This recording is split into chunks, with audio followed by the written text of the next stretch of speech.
Okay, at this point, I should be able to demonstrate the mixed candy concept. The concept being utilizing SynthEdit VSTs to create a modular DSP node environment.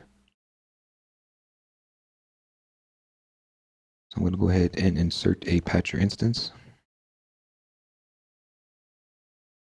From there, I'm going to bring in under generators, mixed candy, MIDI to CV. There's always a click from the trigger, so I'm going to turn the volume on because I had it turned off in anticipation of that. From there, I'm going to bring in an ADSR, an oscillator, and a VCA. These are standard components needed for a simple oscillator. I'm going to deactivate the MIDI outputs on everything as they are not needed. In the MIDI to CV, it has 5 outputs. I'm going to go inputs activate all, or outputs rather, audio activate all, and in the wrapper window, I'm going to go to the cog or settings and the processing tab, auto map all the outputs. The ADSR has 2 inputs, trigger and gate. So I'm going to activate or add an additional input. And then the wrapper tab under settings, processing, auto map inputs.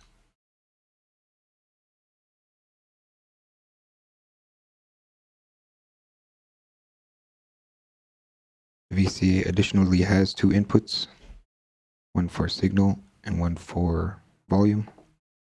I'm going to add 1 input. Under processing, auto map those inputs. So for the ADSR, from this MIDI to CV, we go trigger, gate. From the oscillator, go to the VCA signal. From the MIDI to CV, pitch to the oscillator. And from the ADSR, envelope out to volume in. And from the VCA to FL Studio.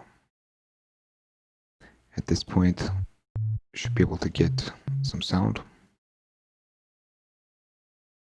Unfortunately, the way things are flowing here, the pitch going to the oscillator, when 2 notes are activated, the volts are adding together instead of becoming separate notes, ranging the pitch higher than it should be.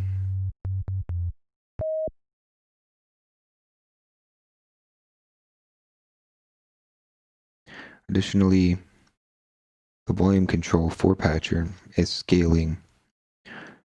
I'm guessing it's scaling all the internal signals.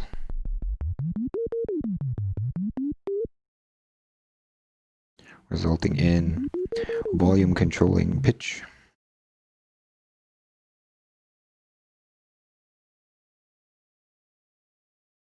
Within the patcher environment, you can access parameters. In the oscillator,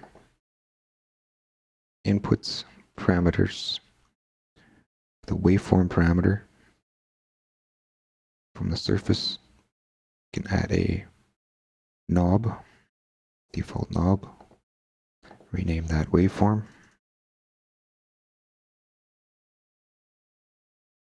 And we will connect that to the oscillator waveform parameter.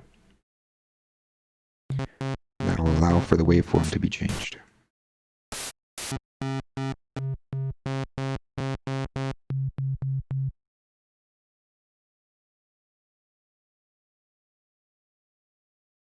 Additionally, the ADSR has attack, decay, sustain, release parameters. So we'll open up the attack parameter and add an additional knob.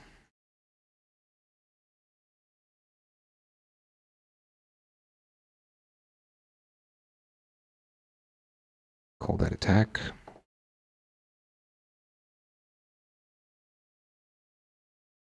Hook that to the attack parameter on the ADSR.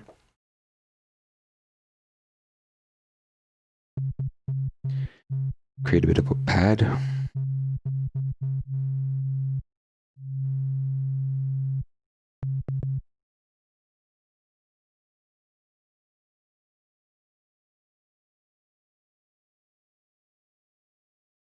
I'm gonna go ahead and tear everything down now.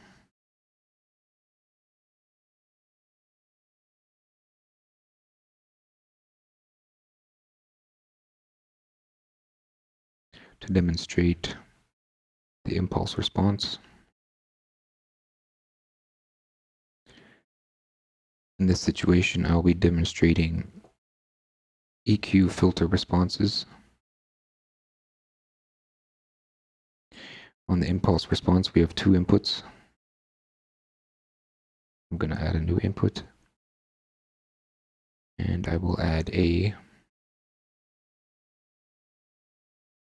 parametric EQ2 from the impulse out. Send that to the EQ. And to impulse in. On the parametric EQ, we'll go to signal in. With the impulse response, there's a spectrum tab. Hold click to open the parametric EQ. We can see the impulse driving through there. From here we can see, we can't see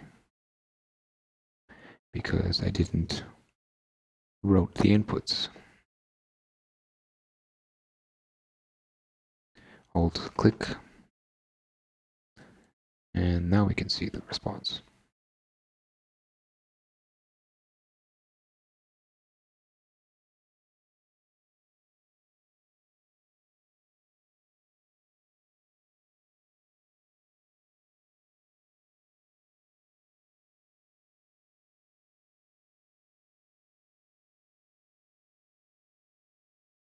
So this is just the first iteration of Mixed Candy. Very alpha beta. I plan to increase the efficiency, specifically the oscillator, add a couple more modules, have it ready for Halloween. Thus the name Mixed Candy. The code name was always Mixed Candy, in line with FL Studio or Fruity Loops, some of the food concepts. Anyway, thanks for watching.